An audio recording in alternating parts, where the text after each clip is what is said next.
wanted to make a video about this, let people that I know understand how I've been feeling.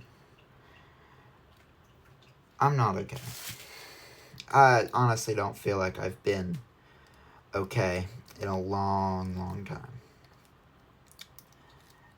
It's not caused by anything specific. It's just depression. It hits out of nowhere.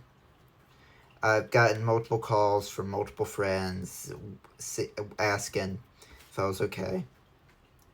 And I always tell them, I am. I'm not. I feel like shit all the time. And I don't know how to express it normally.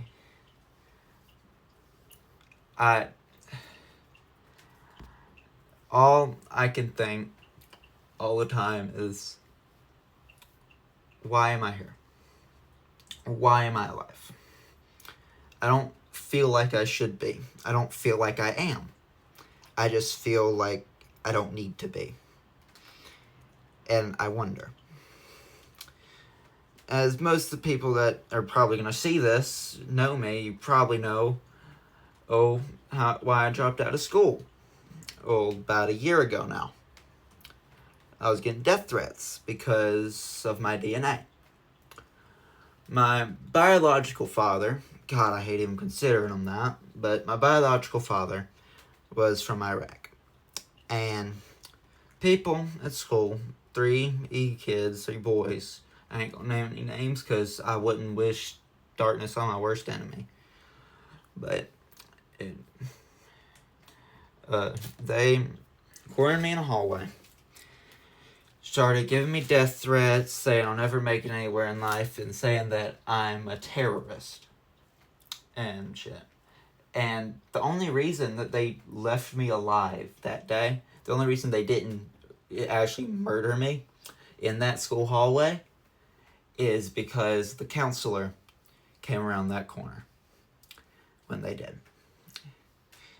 However, so what I did, I told the principal. I told him to ask the counselor because it did happen. And he asked the counselor. However, the counselor said, I never saw them. They weren't there at this time.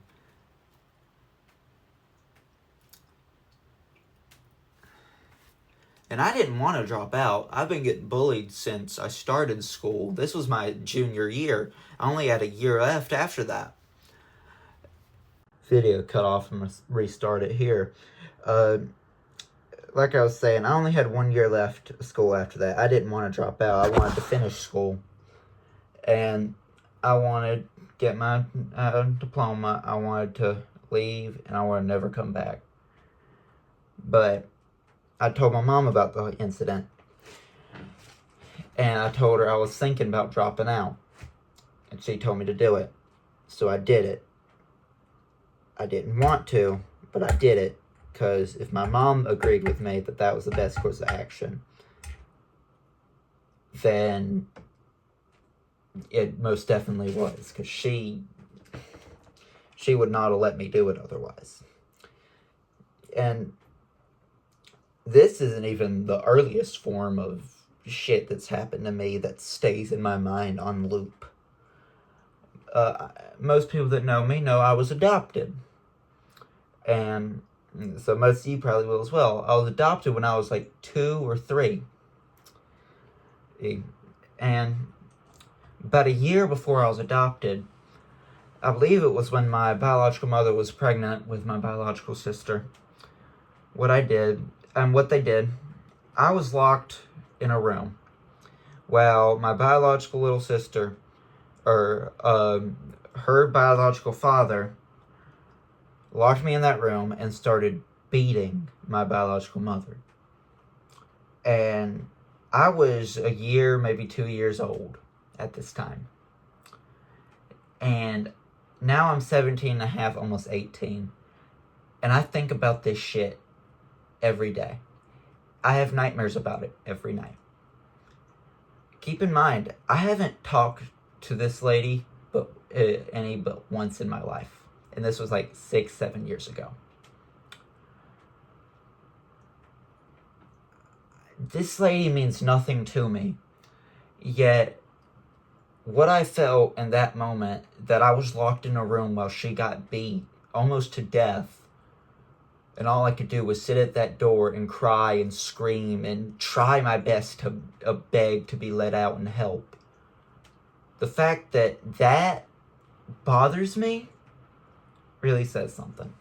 Because this woman means nothing to me. That was my earliest form of trauma.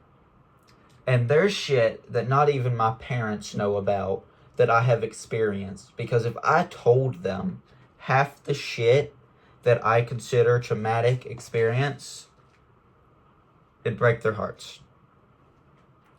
They would be in the ground within a couple days. But I've been getting constant calls from friends recently talking about, hey, are you okay? I've noticed like your Snapchat stories have been kind of depressing recently. You always do that when you get depressed. I'm never okay. I always tell them I am, but I'm never okay. I haven't been fine a day in my life. I don't remember the last time I actually was happy. Actually, no, scratch that. I do. Last day I was happy was when my girlfriend moved here. And I'm still happy with her every day, as happy as I can be, really, with all the shit that I think about 24/7. Which, honestly, isn't that happy. But none of it's her fault, so I don't take it out on her. None of it's her fault at all. But to any of my friends that do end up seeing this, assuming I actually grow the fucking balls to show it, don't worry about me. I've been dealing with this since I've been alive. Longer than I can even fucking remember. Come to me when you're feeling down. Don't expect me to do the same. Because if I told you about everything that was wrong with me, either I would be in a mental asylum or you would be. And I don't wish that on anybody. Not anybody, because I know people who have been through that multiple times, and that shit fucks you up. But just know, I'm always dealing with something. Even if I won't say it, which 9 times out of 10 I won't. Just don't worry about me. I'll be fine. I promise.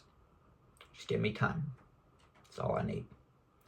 Don't need you to worry about me. You got enough stuff to worry about. I just want to know that you're okay. Because there's very few people in this world I care about.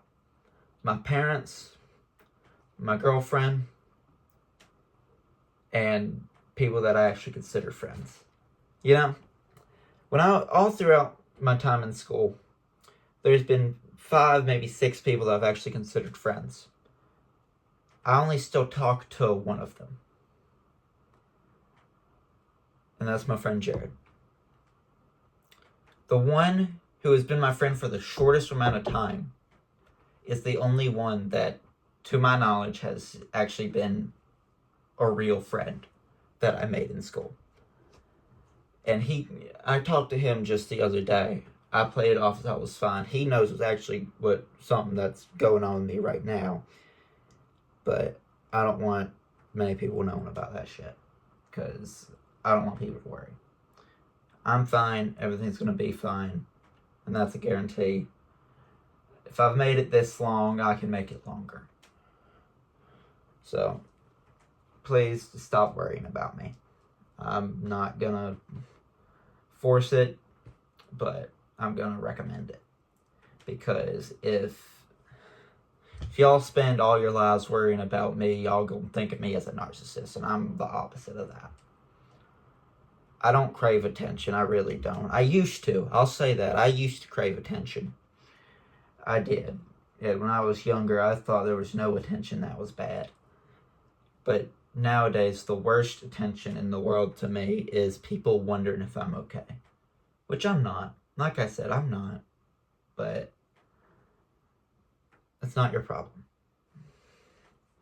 Now,